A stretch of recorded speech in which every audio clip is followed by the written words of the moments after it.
Good morning sprinter, आपका UPSC sprint channel के ऊपर स्वागत है। आज हम करने वाले हैं 17 अप्रैल 2024 के the Hindu plus Indian express दोनों ही न्यूज़पेपर का एनालिसिस।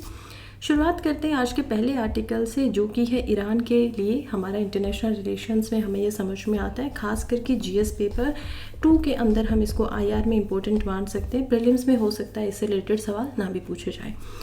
शुरुआत में हमें पता है कि हमारे जो एस जयशंकर यहाँ पर फॉरेन मिनिस्टर हैं, उनके द्वारा एक प्रेस रिलीज यहाँ पर निकाली गई है। उनके द्वारा बेंगलुरु के अंदर वो बैठे हुए थे, उनसे सवाल पूछे गए कि ईरान के द्वारा अभी एक शिप था, क्या नाम था शिप का, MSC एरिस।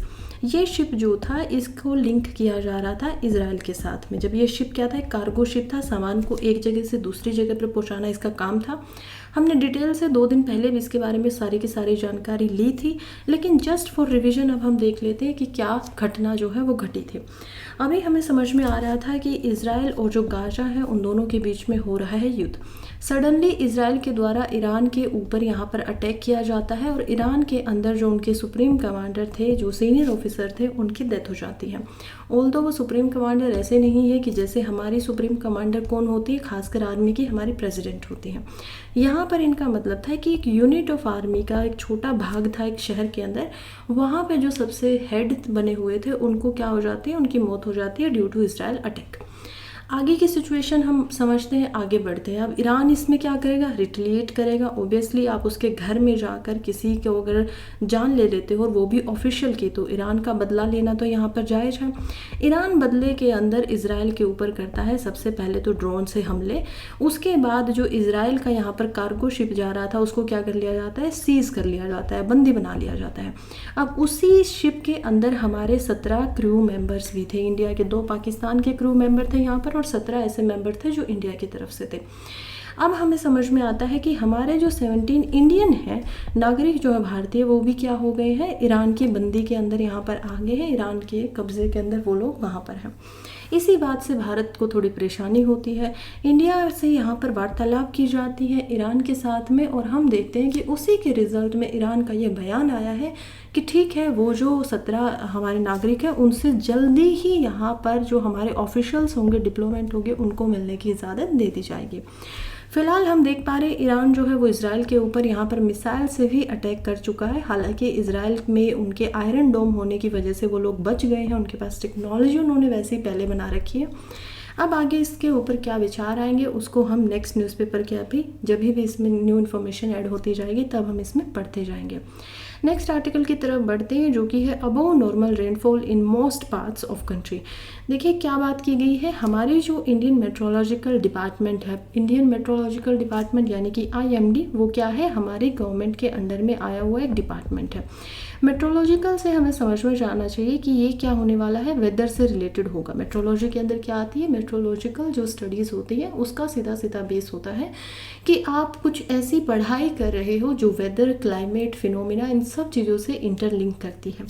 फिलहाल इन्होंने इंडिया के अंदर बताया कि अभी जो मानसून आने वाला है, हमें पता है जून के अंदर से यहाँ पर मानसून इंडिया में आ जाता है, जून जुलाई तक, और 4 महीने तक वो टोटल रहता है। तो सितंबर अक्टूबर तक ये मानसून का सीजन इंडिया में रहेगा।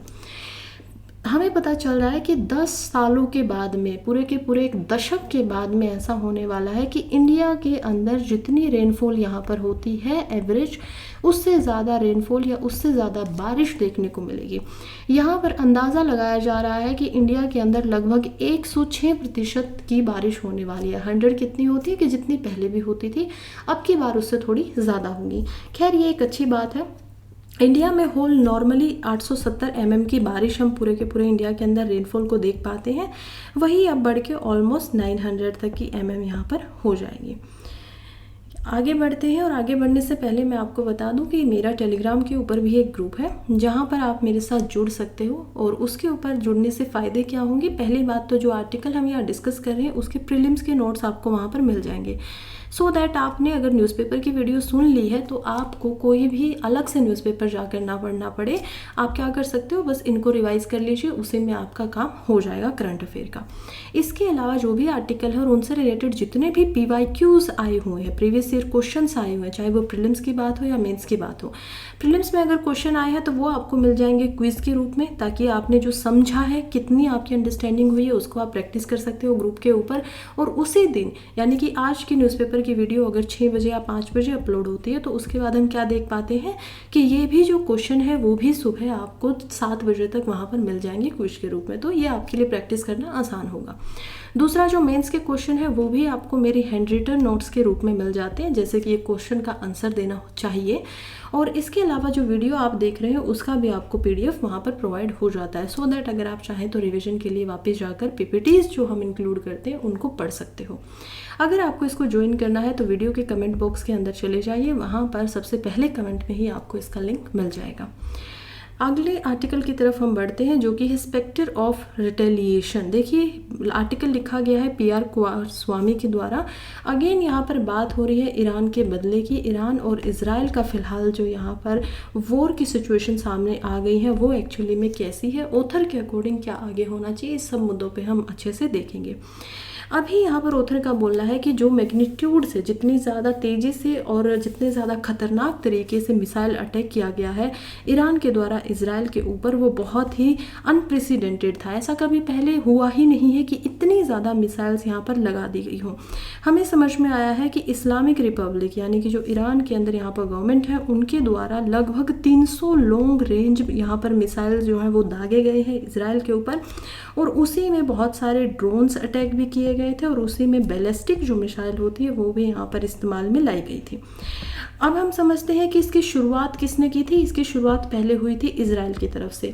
इजराइल की तरफ से शुरुआत होने के बाद में जब ईरान इस अटैक को करता है तो अब इजराइल की बारी है कि वो भी उस पर अटैक वापस करे। लेकिन देखिए इजराइल जो है वो यहाँ पर काम करता है अलाइज के साथ में। इजराइल के पीएम कौन है? Benjamin Netanyahu. तो बेंजामिन नेतान्याहू को ऐसे ही जब ईरान की तरफ से अटैक किया जाता है तो ये खतरा बहुत हो जाता है कि अगर ईरान से अटैक वो भी करेंगे तो हो सकता है कि सऊदी के पेनिनसुला के जो भी वहाँ पर अदर कंट्रीज़ हैं वो भी इजराइल के और ज़्यादा खिलाफ हो जाए और उनसे भी उसको लड़ना ना पड़ जाए। अब इजराइल का जो सबसे बड़ा सपोर्टर है वो है यूएस यानी कि अमेरिका, और अमेरिका के प्रेसिडेंट जो बाइडेन पहले ही बोल चुके हैं कि अगर इजराइल अब ईरान के ऊपर कोई बदले में यहाँ पर हमला करता है, अग्रेसिव अगर वो दिखाता है, अग्रेशन अगर दिखाता है, तो उसके जिम्मेवार यूएसए बिल्कुल भी नहीं होगा। तो पहले यहाँ पर यूएसए की तरफ से एक स्टेटमेंट निकल कर आती थी कि वो इजराइल के साथ में खड़ा हुआ है, लेकिन अब उनका जो नज़रिया है वो चेंज हो गया। वो साफ साफ पीएम बेंजामिन नेतन्याहू को ये बात बता रहे हैं कि देखिए अभी जो हुआ है ठीक है, आपने पहले अटैक किया था, अब अटैक हो गया, अब इस बात को यहीं पे छोड़ दो, इसके ऊपर कोई आगे प्रतिक्रिया नहीं करनी है। लेकिन अकॉर्डिंग टू ऑथर क्या लगता है कि अगर नेतन्याहू ने इस ईरानियन अटैक जो हुआ है उसके ऊपर कोई प्रतिक्रिया नहीं की तो उसके ऊपर ये जो इजरायली वीकनेस है उसको यहाँ पर दिखा देगा। कहीं ना कहीं पॉलिटिकल और मिलिट्री लेवल पे, दोनों ही लेवल पे यहाँ पर वर्ल्ड के सामने इजराइल की कमजोरियाँ सामने आने लगेंगी कि ठीक है वो गाज़ा के साथ में और हमास के साथ में तो यहाँ पर लड़ाई कर रहा है क्योंकि वो मिलिट्री में उनसे वीक है, लेकिन जब बात आती है टक्कर के देश के साथ में, जब बात आती है ईरान के साथ में, तो इजराइल ने क्या किया, पीछे हट गया। तो इसी वजह से इजराइल को क्या कोई ऑप्शन यहाँ पर करना चाहिए, क्या उनको कोई यहाँ पर अटैक दोबारा करना चाहिए, ये अकॉर्डिंग टू ऑथर लगता है कि देखिए रिस्पॉन्ड जरूर उनको करना चाहिए ईरानियन मिसाइल अटैक का, लेकिन ये डिप्लोमेटिक भी तो हो सकता है। ज़रूरी तो नहीं है कि आपको अटैक ही करना पड़ेगा, लेकिन जैसे हम पीएम को वहाँ पर जानते हैं नेतन्याहू को, हमें नहीं लगता है कि वो कोई भी डिप्लोमेटिक एक्शन यहाँ पर लेंगे। कूटनीति उनको खास से कुछ आती ही नहीं है अकॉर्डिंग टू ऑथर। अगर डायरेक्ट मिलिट्री एक्शन किया जाता है तो ये जो इनइफेक्टिवनेस है गाजा स्ट्रिप के अंदर वो उसको अग्रेसिवली दिखा देगा कि वो लोग पहले ही गाजा के ऊपर लड़ाई यहाँ पर कर चुके हैं और डायरेक्ट एक्शन से भी अभी तक कोई रिजल्ट सामने निकल कर नहीं आया। ऑलमोस्ट 6 महीने से ये वॉर चल ही रही है दोनों तरफ से। लगभग बहुत सारे ऐसे लोग हैं जिनको डिस्प्लेसमेंट करनी पड़ रही है, ह्यूमैनिटेरियन एड के लिए लोग तरस रहे हैं। अलग अलग ऑर्गेनाइजेशन सीज फायर करने के लिए यहाँ पर रेजोल्यूशंस लेकर आ रही हैं, लेकिन इजराइल और वहाँ के जो पीएम है वो बिल्कुल भी किसी की भी बात को मानने को फिलहाल तैयार नहीं है। चलिए ज़रा इसकी हिस्ट्री को समझ लेते हैं, क्योंकि अभी जो आर्टिकल था उससे हमने समझा कि कैसे 3 कंट्रीज़ के बीच का, यानी कि मिडल ईस्ट की अगर हम बात करें तो वहाँ पर क्या हो रहा है, एशिया के अंदर में प्रॉब्लम्स क्रिएट हो रही हैं। 3 कंट्री कौन कौन सी है? पहली है इजराइल, दूसरा हम देखेंगे ईरान को, और तीसरा हम देखेंगे गाजा को। पहले से ही बहुत शुरुआत से ये माना जा रहा है कि गाजा के अंदर जो हमास ग्रुप है उसको एक्चुअली में जो ये लड़ाई के लिए भड़काया गया था उसको स्पॉन्सर कर रहा था ईरान। तो क्या है पूरी की पूरी स्टोरी, शुरुआत से हम जरा इसको समझने की कोशिश करते हैं। दिखाती हूँ कि क्या हिस्ट्री रही है इजराइल एंड गाजा की। जब हम बात करते हैं गाजा की, तो जो इजराइल की और गाजा की यहाँ पर लंबी सी एक कहानी है, वो हमें दिखाती है कि कैसे एक नेशन जो है वो एंशियंट टाइम से लेकर और अपने डाइवर्स कल्चर की वजह से एक जगह पर वापस आता है। पहले इजराइल इसी जेरूसलम, इसी इजराइल के पार्ट में रहते थे, फिर वो वहाँ से बाहर जाते हैं ड्यू टू काफ़ी कारण के हम उनको आगे चलते चलते स्लाइड्स में समझेंगे, और फिर वो वापस से वहाँ पर आकर बस जाते हैं। अब 1948 के बाद से हम देखते हैं कि ये जो लगातार लड़ाई है गाजा के साथ में या फिर पैलेस्टीन्स के लोगों के साथ में, हिंदी में अगर मैं आपको बताऊँ तो फिलिस्तीनी जो लोग हैं वो लगातार क्यों बार बार सामने आती रहती है, चाहे वो 2000 का अटैक हो, चाहे वो 1996 का अटैक हो, क्यों बार बार ये अटैक होते रहते हैं। नेक्स्ट हम बढ़ते हैं और देखते हैं कि एंशंट इजराइलिट किंगडम कभी होता था। सबसे पहले जब शुरुआत होती है इस किंगडम की, वो होती है लगभग circa 120 से लेकर 930 BCE है। BCE क्या होता है? बिफोर क्रिश्चियन एरा, या फिर बिफोर जो कंटिन्यूस आज का प्रेजेंट समय है उससे पहले। तो हिंदी में इसको बोला जाता है ईशा पूर्व। तो ईशा पूर्व का समय होता है जब से हमारा ये ईशा का जन्म होता है, यानी कि जीसस क्राइस्ट का, और हम पहला साल मनाते हैं। आज हम किस में चल रहे हैं? 2024 में। तो 1 से लेकर 2024 तक हम चल रहे हैं। ये क्या है? कॉमन एरा इसको बोल दिया जाता है, प्रेजेंट एरा भी हम इसको बोलते हैं, या फिर एडी भी बोल देते हैं, एमिनोडिन। तो जब हम बात करते हैं यहाँ पर बिफोर क्रिश्चियन एरा की या BCE की, तो हम बात कर रहे हैं उस 1 साल से पहले की। उससे भी यहाँ पर 1020 ईशा पूर्व में इजराइल का किंगडम होता था। इजराइल का एंशंट इजराइलिट जो किंगडम था वो था reign of king Saul. David यहाँ पर राजे आते हैं, सोल आते हैं, सोलोमन यहाँ पर एज अ किंग आते हैं, और ये अपना एक पावरफुल किंगडम बना लेते हैं मेडिटेरियन के आसपास से लेकर और यूरोफेट तक। तो ये अभी का प्रेजेंट इजराइल है, जो ऐसे टुकड़ों में यहाँ पर पैलेस्टाइन से बटा हुआ है, और इधर हम देखते हैं गाजा स्ट्रिप आती है। लेकिन पहले का जो ये हिस्सा था वो एक्चुअली में काफ़ी बड़ा था। यहूदी लोग यहाँ पर ज़्यादा समय के लिए ज़्यादा बड़े भाग में रहते थे। फिर इस किंगडम का डिवीजन हो जाता है। हम देखते हैं 1930 से लेकर 1722 ईसा पूर्व के बीच में, जब सोलोमन की यहाँ पर डेथ होती है, तो जो किंगडम है वो northern kingdom of Israel and southern kingdom of Israel में बट जाता है। यानी कि उत्तरी इजराइल और दक्षिणी इजराइल में ये बट जाता है। जो दक्षिणी इजराइल था उसको जाना जाता है जूडा के नाम से, और दोनों के बीच में ही यहाँ पर क्या होने लग जाती है? कॉन्फ्लिक्ट होने लग जाती है। जब कोई चीज़ बटती है तो वो ऐसा तो नहीं है बहुत प्यार से अलग अलग हो जाएगी। हमें समझ में आता है कि जब कोई भी चीज़ के अंदर यहाँ पर डिफरेंस आता है तो वो आता है कुछ ना कुछ प्रॉब्लम्स की वजह से। और जब ये डिफरेंस रहता है, जैसे कि इंडिया और पाकिस्तान को भी आप देख पाएंगे, तो क्या आज हमारे रिश्ते बहुत अच्छे हैं? नहीं है, क्योंकि एक होस्टाइल रीजन की वजह से हमारे अंदर में जो बंटवारा है वो हो जाता है, और उसके बाद आज भी कंडीशन वैसे ही खट्टी मीठी रहती हैं। फिर हम आगे बढ़ते हैं और देखते हैं कि यहाँ पर आता है असारियन एंड बेबुलियन कॉन्क्वेस्ट। क्या होता है? अभी तक कौन रह रहे थे यहाँ पर? इजराइल के खुद के किंगडम्स यहाँ पर राज कर रहे थे। लेकिन बेबुलियन जो कॉन्क्वेस्ट होता है, लोग यहाँ पर आते हैं, उसको कैप्चर करते हैं, तो जो नॉर्दर्न किंगडम था इजराइल का, उसको जीत लिया जाता है असायरन के द्वारा 722 ईसा पूर्व में या BCE के अंदर। और जो सदर्न किंगडम था जूडा का, वो आ जाता है बेबुलियन किंगडम के अंडर में। तो ये वर्ल्ड हिस्ट्री का थोड़ा थोड़ा आपको पता होना चाहिए। एक्चुअली में जो मैं पूरी का पूरा आपको कॉन्सेप्ट समझा रही हूँ, ये मैं आपको समझा रही हूँ मेंस के क्वेश्चन आंसर की तरह, क्योंकि ये जो यूक्रेन एंड रशिया है और ये सब कुछ अभी करंट अफेयर में चल ही रहे हैं, तो इनसे पूरी संभावना है कि एक सवाल इनकी हिस्ट्री से या सॉल्यूशन के ऊपर आपसे पूछ लिया जाएगा, और पूछा भी जाएगा तो किसके अंदर? GS पेपर 2 के अंदर ये पूछा जा सकता है। तो बैकग्राउंड के लिए अगर आपको इनमें से कोई 1 या 2 पॉइंट याद रह जाता है इंट्रोडक्शन में, ये आपके लिए आपको 1 या 2 नंबर एक्स्ट्रा दिलवाने में मदद करेगा। आगे बढ़ते हैं और हम देखते हैं कि जो बेबुलियन है जब वो आते हैं यहाँ पर इज़राइल के अंदर, तो वो लोग क्या होते हैं, एग्जाइल कर जाते हैं और रिटर्न आता है फिर से जियोन। जब ये डिस्ट्रक्शन होता है, पहला जो टेम्पल था यहाँ पर बने हुए थे, यहूदी लोग जो थे वो मंदिर बना के रखते थे। अब इसको कंफ्यूज मत करिएगा कि ये जो टेम्पल्स होंगे वो हिंदू धर्म की तरफ होंगे, नहीं, उनके अलग तरीके से टेम्पल्स बनाए जाते थे, लेकिन उनको तोड़ दिया जाता है। जब बेबुलियन यहाँ पर आते हैं तो वो 586 BCE के अंदर उनके फर्स्ट टेम्पल को तोड़ देते हैं। और इसी कारण से, क्योंकि वो उनको क्या कर रहे हैं, पसंद नहीं कर रहे हैं यहूदियों को, कोई भी अगर आपकी धार्मिक स्थल को तोड़ रहा है तो इसका मतलब वो क्या कर रहा है, आपको खुद से इन्फीरियर मान रहा है, आपको खुद से क्या मान रहा है, कमज़ोर मान रहा है, और वो आपको पसंद नहीं करता है। इसी वजह से बहुत सारे ऐसे जू थे, बहुत सारे ऐसे यहूदी थे जिनको वहाँ से निकाल दिया गया। अब निकलने के बाद ये लोग कहाँ जाएंगे, सीधी सी बात है कि आसपास के एरियाज़ में जहाँ भी इनको थोड़ा बहुत लैंड रहने को मिलेगा वहाँ पर जाकर लोग बस जाते हैं।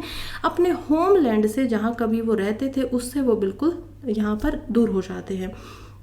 फिर भी जो उनकी स्पिरिट थी, फिर भी उनको लगता था कि हमें अपने घर में वापस आना है, वो बेबुलियन यहाँ पर तोड़ नहीं पाते और फिर वो वापस आते हैं जियोन के अंदर में। अब जब ये रेन को पर्शियन किंग यहाँ पर आता है, पर्शिया का कौन सा एम्पायर था, हम देखते हैं कि हिस्ट्री के अंदर पर्शियन एम्पायर था यहाँ पर ईरान और इराक के एरिया के अंदर में। तो उसको पहले ही ईरान को हम क्या कहते थे, पर्शिया भी बोला जाता था एंशिएंट टाइम पर, उसी जगह के नाम पर इसको बोला जाता था पर्शियन किंगडम। हम देखते हैं कि जब पर्शिया के किंग साइरस द ग्रेट यहाँ पर आते हैं तो वो क्या करते हैं कि जो एग्जाइल करवाया गया था, उनको निकाला गया था, वो परमिट दे देते हैं कि जेरूसलेम के अंदर वो वापस से आ सकते हैं यहूदी लोग, और वापस से आकर क्या कर सकते हैं, अपना जो टेम्पल है उसकी कंस्ट्रक्शन कर सकते हैं। अब ये एक बहुत ही इंपॉर्टेंट मोमेंट हो जाता है जूइश हिस्ट्री के अंदर। पीपल अपना जो एंसेस्ट्रल यानी कि उनका जो पूर्वजों का होमलैंड था उसको दोबारा से यहाँ पर एक्सेप्ट करना शुरू कर देते हैं कि हाँ ठीक है, हम लोग खुश हैं, हमारी वहाँ पर प्रॉपर्टी थी, किंग जो है उनके द्वारा परमिशन दे दी गई है और अब हम खुशी खुशी अपने होमलैंड में जाना चाहते हैं। तो ये एक लॉन्ग प्रोसेस को दिखा देता है जिसमें नेशनल और स्पिरिचुअल आइडेंटिटी कहीं ना कहीं एक साथ में उनके अंदर आनी शुरू हो जाती है। फिर हम देखते हैं कि यहाँ पर पर्शियन एम्पायर जाता है और ग्रीको रोमन पीरियड जो है वो सामने आता है। ग्रीको रोमन पीरियड के अंदर हम देख पाएंगे मैकोबियन रिवोल्ट को। जब ग्रीको रोमन पीरियड आता है तो जब रेन होता है जूडिया का, जूडे कौन है, वो एक किंग होते हैं, और उसके इन्फ्लुएंस के अंदर में सेल्यूड एम्पायर और लेटर रोमन एम्पायर जो है ये सब आसपास आते ही रहते हैं। धीरे धीरे समय के साथ साथ में अलग अलग किंगडम, अलग अलग एम्पायर यहाँ पर बनते रहे। वर्ल्ड हिस्ट्री क्योंकि मैं इतनी डिटेल में नहीं जा रही हूँ, क्योंकि अगर आप यूपीएससी के एग्जाम्स के सिलेबस के हिसाब से देखेंगे तो आपकी वर्ल्ड हिस्ट्री शुरू होती है एक ही पेपर में, और वो भी कहाँ पर आती है, जीएस पेपर 1 के अंदर, और वो भी आती है लगभग 1600 के बाद में, यानी कि जब एज ऑफ डिस्कवरी होती है या फिर रेनेसा का पीरियड हम देखते हैं, रिफॉर्मेशन को देखते हैं, उसके बाद हम देखते हैं एज ऑफ डिस्कवरी को। तो इसी वजह से मैं बहुत ज़्यादा आपको डीप में जाकर इसको नहीं बता रही हूँ, जस्ट थोड़ा थोड़ा एग्जांपल दे रही हूँ कि जैसे हमारे यहाँ पर शुरुआत होती है हड़प्पन सिविलाइजेशन से, फिर आगे बढ़ते हैं, वैदिक समय आता है, वैदिक के बाद में अलग अलग हम महाजनपदास को देखते हैं, जनपदास को देखते हैं, उसके बाद हम देखते हैं कि यहाँ पर अशोक का पीरियड आता है, उसके बाद हम आगे बढ़ते हैं तो अलग अलग रीजनल किंगडम आते हैं, फिर बीच में आ जाती है मेडिवल इंडिया, सुल्तान्स हमारे यहाँ पर आते हैं, अलग अलग वो आते हैं, दिल्ली सल्तनत बनती है, उसके बाद आता है मुगल पीरियड और उसके बाद आता है ब्रिटिश एरा। तो इस तरीके से हिस्ट्री बटी हुई है। ऐसे ही वर्ल्ड हिस्ट्री के अंदर भी अलग अलग रीजन में अलग अलग एम्पायर समय के साथ साथ बदलते रहते हैं। चलिए नेक्स्ट देखते हैं कि मैकाबन नाम का एक रिवोल्ट होता है जो कि जेविश अपराइजिंग थी। अब इसमें क्या था कि जो लोग यहाँ पर वापस आ चुके हैं, लेकिन ये एरिया अब आ चुका था ग्रीको रोमन पीरियड के अंदर। अब ग्रीस और रोमन पीरियड जो है वो हम देख पाते हैं कि मेडिटेरियन, जो मान लीजिए मेडिटेरियन सी है, इसके इस भाग के अंदर ग्रीक और रोमन दोनों ही है, और यहाँ पर हम देख पाएंगे इजराइल को। तो काफ़ी दूर तो ये नहीं था एरिया, बाय लैंड भी इसको यहाँ पर एक्सेस किया जा सकता था। तो जब ये लोगों के साथ में जो ग्रीस का यहाँ पर एम्पायर आता वो यहाँ पर इनके साथ में गलत व्यवहार करना शुरू कर जाता है, तो होता है मैकबियन रिवोल्ट। यहाँ पर जूए लोग जो हैं वो अपना क्रोध दिखाते हैं, अपराइजिंग करते हैं सेलुलर रूरल एंटोथ्यूस 5 एपिफियंस के सामने, और वो लोग जो उनको जो है जूइश रिलीजियस प्रैक्टिसेस को यहाँ पर क्योंकि सरप्रास किया जा रहा था, उनको दबाया जा रहा था, तो इसी कारण में रिवोल्ट होता है। मैकाबीज जो थे उसको लड़ किया गया था जूडा मैकाबीज के द्वारा। तो जूडा मैकाबीज आज भी यहाँ पर इजराइल के हिस्ट्री के अंदर बहुत ही बड़ा रोल इनका जाना जाता है। और ये लोग क्या मानते हैं कि जूडा ही ऐसे थे जो इनके मसीहा की तरह एक बार दोबारा यहाँ पर जूस के लिए या फिर यहूदियों के लिए सामने आते हैं। इसमें जूडा क्या करते हैं, मैकेबी के नाम से, क्योंकि ये मैकेबियन रिवोल्ट है, तो इसके अंदर जूडा मैकेबी जो टेम्पल इन जेरूसलम है उसको रिक्लेम कर लेते हैं। कहते हैं ये हमारा मंदिर है, हमारा टेम्पल है और इसको हम लोग ही यहाँ पर संभालेंगे। उसके बाद में वो एक होस्मोयन डायनेस्टी की यहाँ पर एस्टेब्लिशमेंट कहते हैं, जिसको जूडा के द्वारा लगभग 100 सालों तक उनके परिवार और जो वो लोग हैं उस पर रूल करते हैं।